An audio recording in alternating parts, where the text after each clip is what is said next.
Theatre, film, TV and more. Suzy Rong reviews it all on Joy Drive with Em and Warren.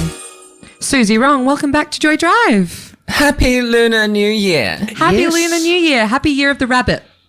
Happy Year of the Rabbit and Year of the Cat if you're Vietnamese, apparently. Oh, Okay, there you go. I didn't realise they were different. Yeah, I just learned that this year. How ignorant. Well, now we Turns all out- know, turns Suzy, so out- thank you. Yeah, it turns out that it's Year of the Cat for our Vietnamese friends.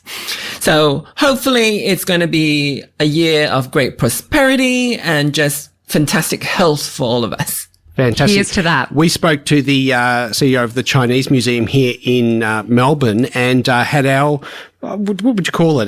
Not our forecast, our Basically, yeah. outlook read, and it all looks pretty good. Oh, good.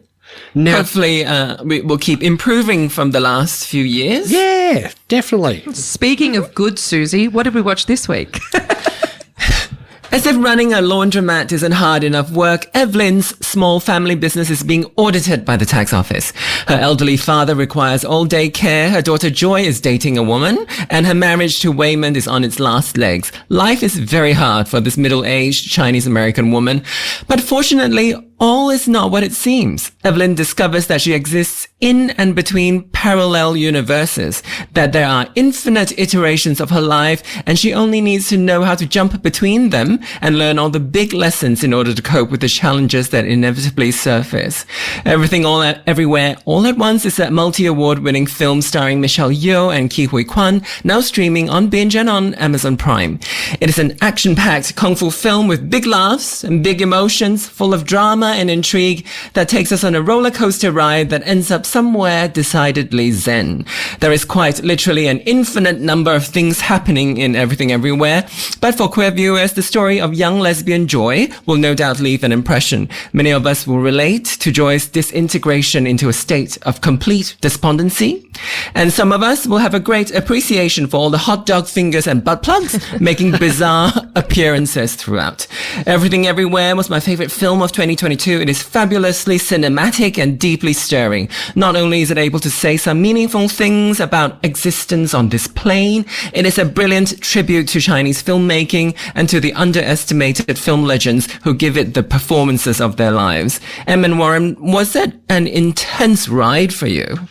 It was intense, brilliant. Again, Suzy, I sung its praises very quickly last week, but this is the third time I've watched it, and it was also my favorite film of last year. I've got the poster in our living room. That's how much we really loved this film. Where'd you get the poster from? The cinema. So when we went and saw it in the cinema, there was... You ripped it off? No. There was just like a pile of posters on a table, and we enjoyed it so much that when we were walking out, it's also a really cool poster. It's kind of like this Everything Everywhere All at Once collage. So it's very beautiful and very intricate. And so I picked it up and I said, I'm going to frame this. And I did. How lucky. Yeah. I had to print one out. I've gone and printed out on my wall here. I'm staring at it right now. Oh my gosh, Suzy, we're twins. Twins. I love that. And do you feel like it was better on subsequent views? I felt the second, third viewing was really good. I felt like you had to watch it. I know, Em, Yeah. you said you'd watched it twice. I felt like you had to watch it a couple of times. I watched it I watched the second half twice, and then I went back and watched the first half and then watched the whole thing again. And I felt like then it started to fall into place, and that's when I fell in love with it. The first time I found it was a little bit chaotic at first. Yeah. It was a lot of chaos, and you have to kind of just enjoy the ride and feel the confusion, which I think a lot of great films are a bit like that. You know, a lot of great films kind of leave you a little bit discombobulated, and you kind of don't understand everything. They give you enough to go to the end, but you feel like, oh, I don't think I understood everything. But somehow this film, on second viewing, everything just becomes really, really clear and really, really moving. Yeah, it's just so clever. Before we get into what Warren and I thought more deeply, Sharon from Ashburton messaged in and said, a brilliant movie, such an interesting concept tied into bringing a family back together. Loved it. Oh, that's so sweet. It is an interesting, that statement about, an interesting concept bringing back a family together. That is kind of what it is, right? Like if you look at it just peripherally and don't look at all the intricacies of all the scenes and how we go into these like multiple universes, etc., it really is down to like the fundamental inner workings of a small family in this laundromat. So it is quite interesting that you really connect with these emotions, and yet you're getting all of this very big, very intricate, very confusing sometimes stuff. And the family thing for me didn't come until later on in the film. So you don't even know that it's heading there. And then you think it's just chaos and what have you. And I love the idea of, I've always loved the idea of parallel universes, and do you call it string theory or what have you, where we have all these other lives that we don't know about. And in some ways, I thought it was a combination, a bit of Stranger Things in some ways. And also remember the movie Sliding Doors as well, where you make a decision and it impacts the rest of your life. And I thought it combined all of that and more, and it was brilliant. Yeah, it was intellectually stimulating, even though you kind of didn't have time to think very much, because it was an attack on the senses, wasn't it? Like things were happening every second, and sometimes you felt like in a second 5 things happened. The way they were cutting the film so quickly at moments, it's really, really rich. I thought it was such a rich experience, and like we said, a little bit confusing sometimes, but at the end you just feel like so satisfied. I found it so satisfying. Absolutely. We're chatting to Suzy Wrong about Everything Everywhere All at Once, which is currently streaming on Binge. I think this is the thing that really gets me about this film. Everything is definitely thought about and executed, and I don't think that there's an element of this film that I didn't like. The cast is amazing. The way they shot the film is amazing. There's this particular shot right at the beginning of the film where they're just showing you some noodles that Evelyn's making, and that shot in itself is brilliant. Yeah, I agree. It feels so thoroughly thought out, which allows you to sort of go really deeply. It allows you to kind of, I guess it's the intrigue that I was thinking about. It kind of provokes you a little bit to inspire you. Like, I think that's probably a better word, to inspire your mind to go to really like unexpected places from where you start, which is a really kind of run down laundromat and this sort of struggling family. But through the film, it kind of gives you little little moments in your head, and your imagination goes wild. I love the fact, though, that it dealt with these parallel universes, or multiverse, if we want to call it that way. So, it's something significant to think about while you're watching it. Yet the humour, a swirling bagel and guys fighting with butt plugs, hanging out. It was amazing. I thought, wow, you've got this serious side to it, and you've got all these nice, sweet learnings at the end of it, and the bringing back of family and what have you. But at the same time, you're laughing your head off at this corniness that's just so funny.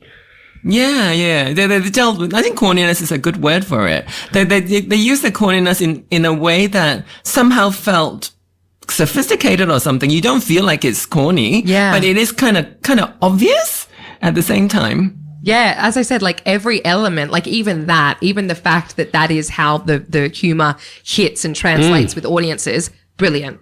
Like, I literally don't have a bad thing to say about this film. And the cast are absolutely incredible. Oh, the cast are incredible. Who was Joy, the daughter? Because she was amazing. And the costumes. Her costumes. I've never seen anything like it, but even that was worth watching. Yeah, a lot of people last Halloween were wearing her costumes. It's become so instantly iconic. Oh. Like the cast is incredible. Michelle Yeoh has been making films for 40 years. And obviously, the last few weeks, with her receiving awards and things, she's made some very poignant speeches. And, I think people kind of think that her speeches are about the recognition as a star in the West. But really, I also think that considering the many Hong Kong Chinese movies I've seen her do, this is the first time that she was given an opportunity to play a character that is so deep and so real, so authentic, and at the same time just so powerful. I feel like it is such a feminist movie. It is so strong. Like it shows her ability to kind of literally do anything, and at the same time you feel like she's a real person. Yeah, I love the realness of it in this super like fantastical world. The other thing I would say about Michelle Yeoh, as you mentioned, Suzy, the speeches that she has given have been absolutely incredible, so poignant and so powerful.